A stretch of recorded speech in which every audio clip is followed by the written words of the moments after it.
Hello, welcome to another video about psychiatry, and I will just look through the articles and will select one to read and comment.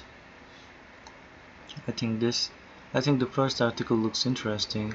I shared those links anyway in this website, and you can also check this website to read recent articles or interesting articles, and you can also comment them here. So the name of the article is New and Emerging Treatments for Symptomatic Tardive Dyskinesia, published in 2013,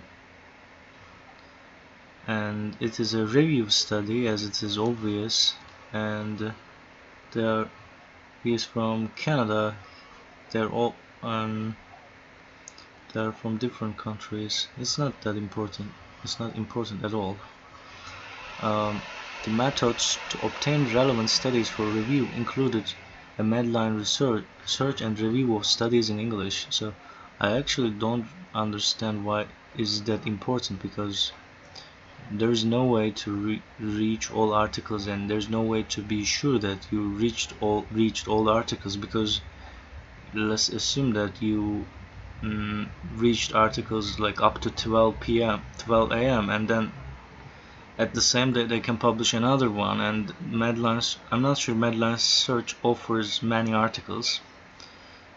Maybe that's why it's good to use only one database to search article for review study, but I'm not sure we can at that time we can say systematic review or not. So that system is all quite suspicious. I'm not telling for this study, but I'm telling it generally. The leading explanatory models of TD development include dopamine receptor supersensitivity, GABA depletion, cholinergic deficiency, neurotoxicity, oxidative stress, changes in synaptic plasticity, and defective neuroadaptive signaling. As such, a wide range of treatment options are available. I'm not sure those options are available, but I'm not sure they really fully cure it. To provide a complete summary of choices we review, atypical antipsychotics along with the, I think this is antioxidant, this is antioxidant 2, clonazepam, melatonin, and essential fatty acids, and those other treatment options. So that is good that all the options are listed here, and there is currently no US Food and Drug Administration approved treatment for TD. However, so now there is a treatment for TD approved by Food and Drug Administration, so you can check newer articles. So it's published in 2013, and at that time there was no available treatment approved by Food and Drug Administration, and let's here look at the table, and they use several studies. That's interesting. How many studies included? 78% decrease. Oh, that is not bad actually. Surgical lesion in the stratum. So they use this method. Average improvement of 56% and 61%. But it's important to know that, because how they score it, it's also important to assess that. For example, then we have to know how they calculate the total scores of this scale to measure tardive dyskinesia. Otherwise 56 or 35% change will not matter that much by just reading it blindly. So, and let's read the conclusion part. And if you have interest, you can read this article later.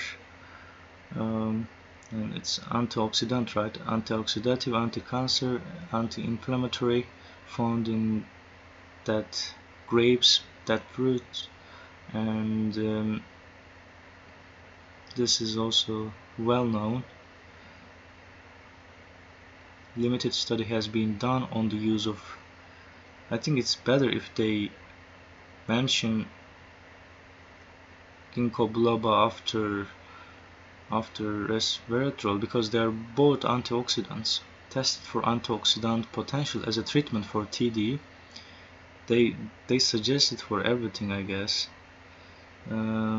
So I know this, I read this study before.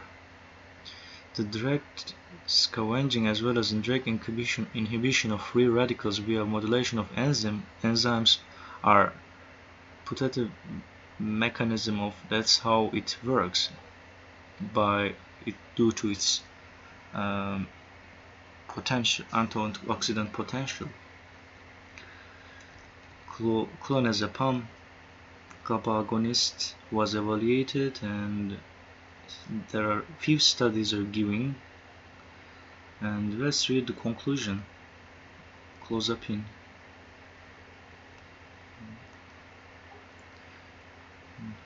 It's quite a long article. Conclusion. TD, tardive dyskinesia, remains a prevalent and potentially irreversible motor complication of chronic blocking agents. So I was writing a sentence about TD and I used potentially irreversible too. Just the application of plagiarism told me that I cannot use potentially irreversible. It is plagiarized from another article, but my sentence is totally different than this. Precautions should be undertaken to reduce risk, particularly in vulnerable populations. To date, the US Food and Drug Administration hasn't approved any treatment for management of TD. Now they approved. There are, however, several potentially beneficial treatment options available to physicians, and experimental treatments such as resveratrol can also be used. Lastly, if the case of TD is intractable or unresponsive to the array of pharmaceutical interventions, DBC has shown great results in reducing TD symptoms, and concerted efforts should be invested in the fight against this orphan disease. So it seems quite interesting and useful study. It really summarizes everything, and without complicated language. And thanks for watching this video, and please comment this, and you can also register my website to comment it, and have a good day.